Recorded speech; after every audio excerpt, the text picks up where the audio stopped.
Beneath Cumbria's beauty lies something older, a land of mist stone and restless spirits. From ancient circles to haunted halls, join creepy experience as we unveil the ghosts of the Lake District. Castlerigg Stone Circle. High above Keswick, where the fells rise like sleeping giants, stands a ring of ancient stones older than the pyramids. Castlerigg Stone Circle. Silent, windswept, and perfectly aligned with the rising sun, has watched over the Lake District for nearly 5,000 years. Yet those who linger after dusk say the circle is not always silent. Walkers returning from the hills have spoken of a strange rhythm, carried on the wind, a low chanting as though voices from another age were still calling to the sky. No words can be made out, only the steady pulse of sound that seems to rise from the earth itself.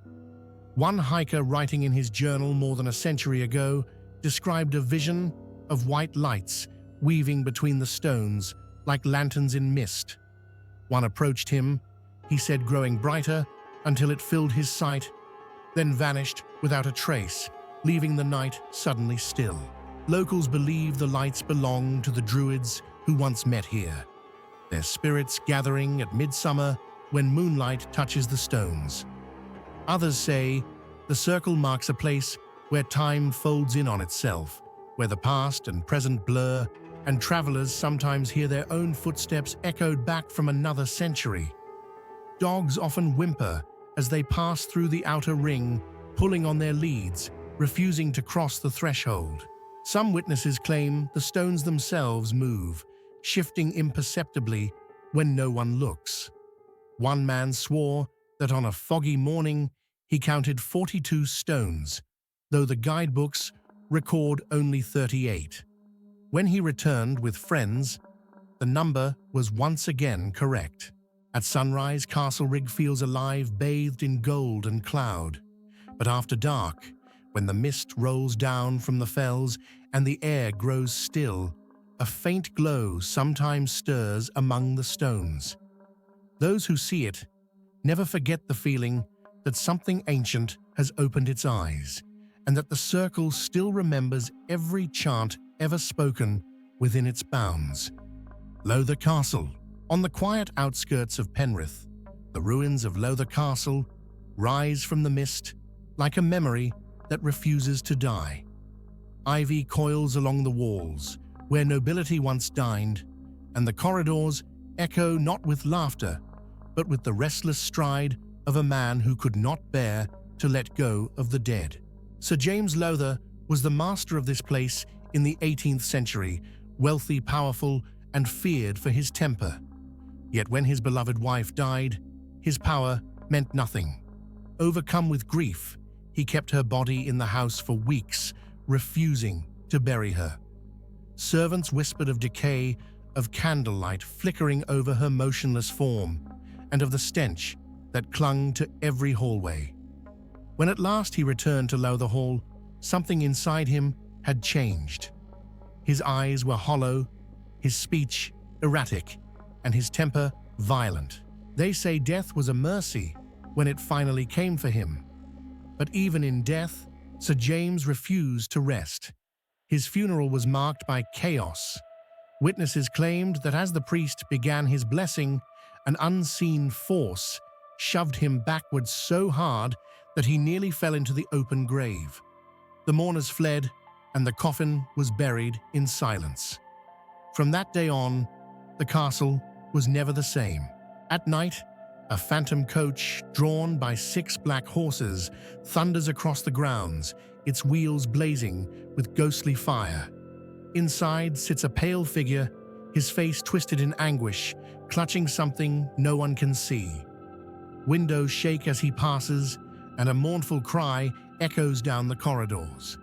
Some believe the coach carries Sir James as he searches for the body he once refused to release, doomed to circle his home until he finally lays her soul to rest.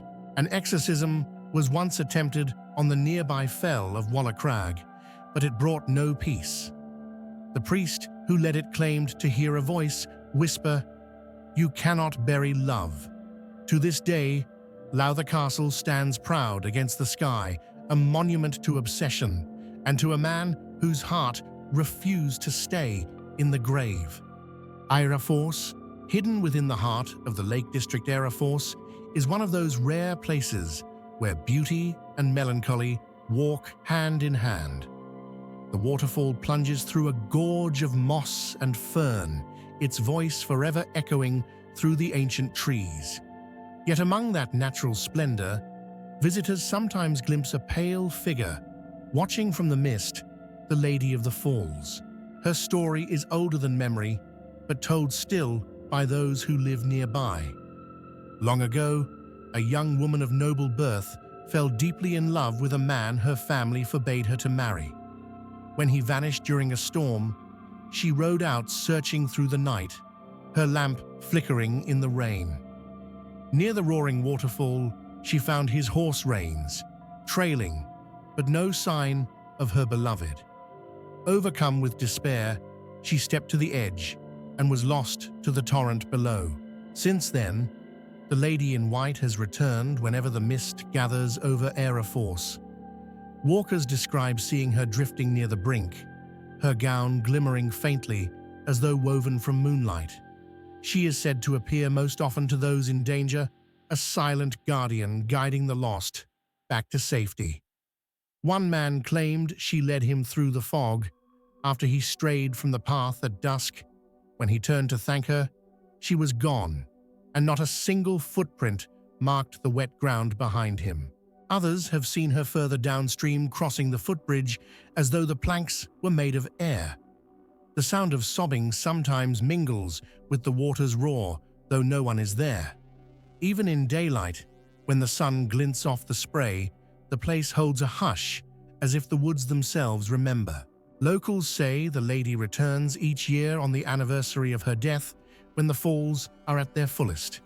She does not seek vengeance or pity, only peace.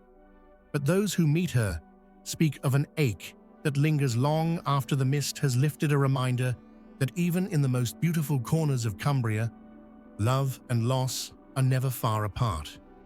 Brougham Hall, standing solemn above the River Emont, Brougham Hall, looks peaceful from the outside, a relic of medieval splendor framed by soft green hills. Yet those who cross its threshold at night soon sense that something here refuses to fade. The locals call it the Windsor of the North, but its ghosts care little for titles. The haunting of Brougham Hall is as old as its stones. Shadows drift along the corridors when the rooms stand empty. Footsteps echo in the chapel, though the door is locked, and laughter thin, mocking unmistakably human, has been heard long after the last guest departed. Clocks stop without warning. Watches die, and objects move quietly from one place to another, as if an unseen hand still tends the hall's affairs. One apparition is mentioned more than any other, a tall man dressed in dark clothes, his chest wheezing with each breath, eyes so sharp they seem to pierce the dark itself. He is known only as the Wheezing Gentleman. Witnesses say he appears to women alone, sometimes brushing their arm or whispering words too faint to catch before vanishing into the shadows. One visitor fainted when she saw him smiling from a mirror behind her shoulder, though no one else was in the room. During restoration work, tools were found neatly rearranged each morning, and once a ladder moved itself several feet while workers stood watching. Dogs growl and refuse to enter the west wing, and cold drafts gust through sealed windows. Those who stay overnight often dream of being watched from the corner of the room, though when they wake, nothing stirs except the faint smell of pipe smoke hanging in the air. Some believe the Wheezing Gentleman was once a former master of the hall, struck by illness but unwilling to relinquish his power. Others think he is something older, a presence that belongs to the ground itself. Whatever he is, Brougham Hall still listens, and when night gathers over Penrith, The laughter returns soft and breathless, as though someone or something is still amused by the living. Greystoke Castle. Hidden among the quiet fields of northern Cumbria, Greystoke Castle seems frozen in time, its towers noble, and still its gardens untroubled by the centuries. Yet behind those proud walls lies a mystery that no clock or calendar has ever solved. For within one chamber the past refuses to rest, and each year, on a single night, the lost return. The story begins with a guest who arrived at the castle many generations ago. A gentleman of means, well-spoken and confident, he was given a fine room overlooking the gardens. He dined with the family, retired for the night, and was never seen again. When morning came, his bed was cold, his clothes untouched, and no trace of him could be found anywhere within the grounds. The doors were locked, the gates secure. It was as though the man had simply ceased to exist. In the years that followed, servants began to whisper of strange happenings in the same room. Doors rattled without wind, the sound of hurried footsteps came from behind the walls, and the faint, frantic hammering of someone trapped echoed from within the stone. It was discovered that an old passage once connected the chapel to the tower, long since sealed during a time of plague.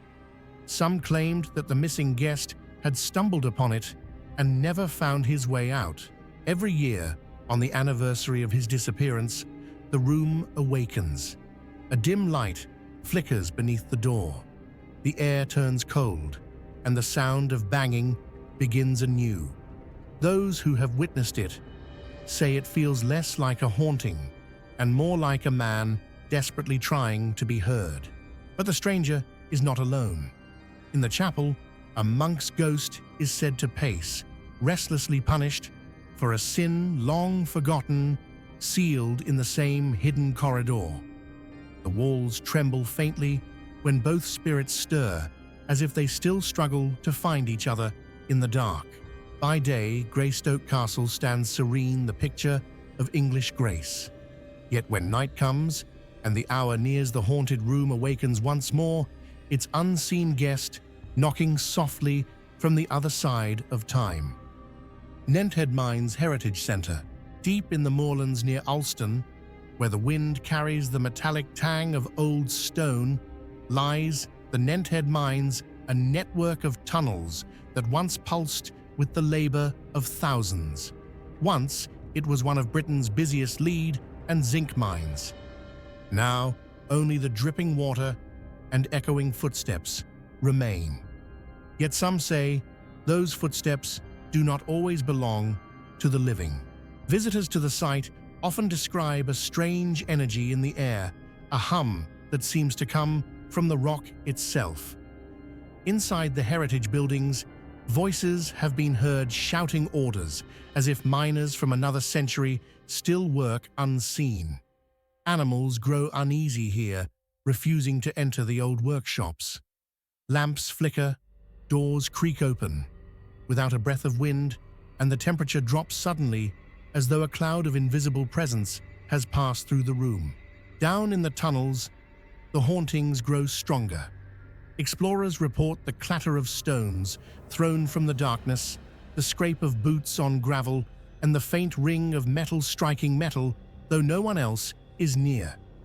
The strangest account came from a guide who claimed to see a pair of legs walking along the passage, only legs from the knees down, illuminated briefly by the beam of his torch before vanishing mid-step. Some believe the voices belong to miners who never returned from cave-ins. Others whisper of accidents, kept secret bodies lost in uncharted shafts, or spirits bound by loyalty to their trade. On stormy nights, the telephone lines in the offices ring on their own. When answered, only static fills the line, followed by a faint human breath. The mine's long corridors twist and fold like veins beneath the hills, connecting centuries of sweat and sorrow.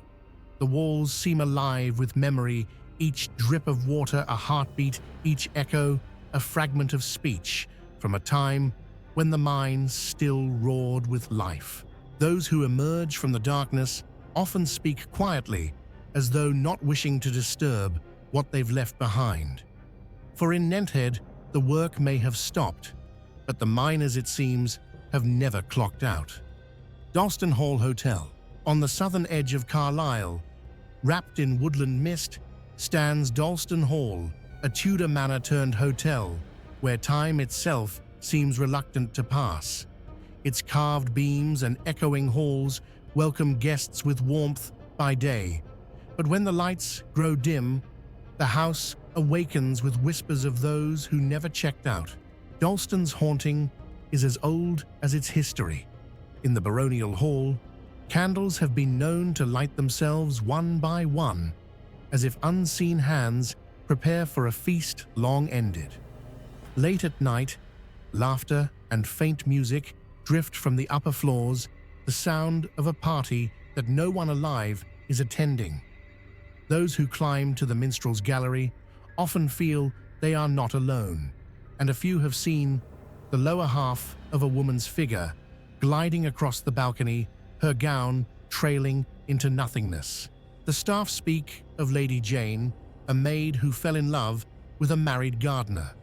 When her affair was discovered, she vanished, her body later found near the orchard. Some say she was murdered, others whisper she took her own life. Her presence lingers near the stairwell, where guests sometimes smell wildflowers before a sudden chill fills the air. One guest swore he saw her face in the mirror behind him, pale, sorrowful, and fading like smoke. More unsettling still is the entity they call Mr. Fingernails, a dense black fog that seeps through the cellars beneath the library. It moves with purpose, scratching faintly at the stone, its long nails scraping closer when anyone speaks its name aloud. Staff have reported shallow cuts on their arms after working below ground, and dogs refuse to enter the cellar at all. Footsteps echo along empty corridors. Doors open with a sigh, and the ghostly barking of hounds drifts up from below the floors. Yet by morning, all returns to calm, as though the night itself had imagined it. Still, many visitors leave before their second dawn, claiming that some guests at Dalston Hall never sleep and others never leave. The Thin White Duke. On a quiet corner of Devonshire Street stands an unassuming pub with a modern facade, its name borrowed from a rock legend, the Thin White Duke. By daylight, it's a lively haunt. For locals and travelers, its laughter spilling into the street. But beneath the warmth of its bar lies something older, colder, and far less inclined to be forgotten. Long before the pub stood here, the site was part of Carlisle's network of underground tunnels, a warren of passageways that ran beneath the old city, connecting cellars, churches, and courtyards. Some were used for smuggling, others for shelter in times of war. One such tunnel still lies beneath the Thin White Duke, now bricked off and sealed. Yet on quiet nights, sounds from below remind the staff that the past remains restless. When the pub closes and the music fades, footsteps begin to echo beneath the floor. Slow, deliberate, and unmistakably human. The sound of tapping follows, as if someone were walking with a stick, or perhaps knocking for entry. Once, a bartender working late heard 3 sharp thuds from the basement, then a 4th from directly behind a wall that no longer opens. The air turned icy, and a faint scent of earth and damp stone filled the room. Paranormal investigators who visited the site recorded muffled voices beyond the sealed corridor, deep, rhythmic, almost like chanting. When one called out, a single, loud bang answered, and every light in the basement flickered at once. The equipment failed moments later. Some believe the tunnel once led to Carlisle Cathedral, and that the spirits of monks or priests may still wander between the two. Others think the sounds belong to the city's forgotten dead smugglers, trapped when the tunnels collapsed, or plague victims sealed away to contain the sickness. Whatever their origin, the hauntings beneath the thin white duke remain patient and persistent. Every few months the knocks return, measured and polite, like a guest still waiting to be served, one who refuses to believe the bar has closed for good. Crown and Mitre Hotel. At the very heart of Carlisle stands the Crown and Mitre Hotel, its grand Edwardian facade glowing warmly against the night. To passing visitors, it seems like any other elegant hotel: polished wood, gleaming chandeliers, and the soft murmur of conversation from the bar. Yet beneath that genteel surface lies a labyrinth of hauntings that have unsettled staff and guests for generations. The building's history stretches back to the late 18th century, its foundations layered with stories of fire, rebuilding, and tragedy. But what endures most are the ghosts. The best known is George, a former night porter who still patrols the lower levels. Those who have worked the night shift speak of hearing the creak of his boots along the corridor, followed by the faint jingle of a key ring. He has been seen only briefly, a man in uniform turning a corner, never to appear again. In the same basement area, a young boy in Victorian clothes is often glimpsed, peering from around a doorway, his face pale and curious. He never speaks. Staff say the lights flicker just before he appears, and the air grows colder, smelling faintly of candle wax and old linen. Upstairs, the ballroom carries its own secrets. Dancers have been heard gliding across the floor when the room is empty, the faint strains of music rising from nowhere. Dark figures flicker in the mirrors, vanishing when approached.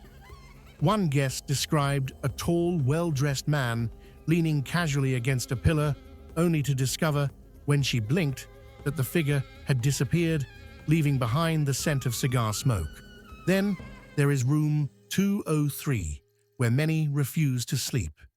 Guests report waking in the small hours to find a boy standing beside the bed, leaning close as though studying their face. When the light is switched on, the room is empty, though sometimes the impression of small footprints appears briefly in the carpet pile. Despite its hauntings, the Crown and Mitre remains one of Carlisle's most beloved hotels, drawing visitors precisely because of its ghostly reputation. Perhaps the spirits feel at home. They're lingering guests in a place that never quite closes, where the living and the dead continue to share the same long corridors of memory. Carlisle Cathedral. Beneath the quiet solemnity of Carlisle Cathedral lies a story of faith and unrest, of monks who prayed too long, soldiers who fought too hard, and shadows that still move between stone and silence. The cathedral, standing since the 12th century, is a masterpiece of red sandstone and light. Yet those who linger after evensong often sense another congregation unseen but present. The most frequent apparition is that of a spectral monk. He is seen gliding through the choir stalls or walking straight through solid walls, his robes trailing faintly behind him like drifting smoke. Witnesses describe a feeling of deep sorrow accompanying his presence, as though he carries a burden that death could not lift. Some believe he was once a brother, entombed alive for breaking his vows. Others think he guards a hidden relic sealed beneath the floor. Near the nave, another figure has been reported, a cavalier, tall and defiant, his boots ringing sharply on the stone before he vanishes at the pulpit. Legend says he died defending the cathedral during the English Civil War, his blood soaking into the steps he still patrols. Visitors sometimes hear the faint clang of metal, a sword striking the ground, echoing through the still air when no one is near. Beneath the building runs a tunnel, long rumored to stretch toward Devonshire Street, connecting the cathedral to the city's older quarters. It has long since been sealed, Yet locals claim the haunting sounds of footsteps and whispers rise from beneath the flagstones on quiet nights. One verger locking up after midnight swore he heard the sound of chanting low, rhythmic, and far below ground, as though the prayers of the dead were still being offered in secret. During daylight, the cathedral feels serene, washed in colored light from its stained glass. But when dusk descends and the final hymn fades, a hush settles over the nave, not of peace, but of waiting. The faithful may have departed centuries ago, yet Carlisle Cathedral remains alive with devotion of another kind, a devotion whispered by those who can no longer leave its sacred walls. The echoes of Cumbria fade, but its ghosts remain bound to stone water and memory. If these tales stirred your imagination, subscribe to Creepy Experience, share your thoughts, and join us on the next haunted path.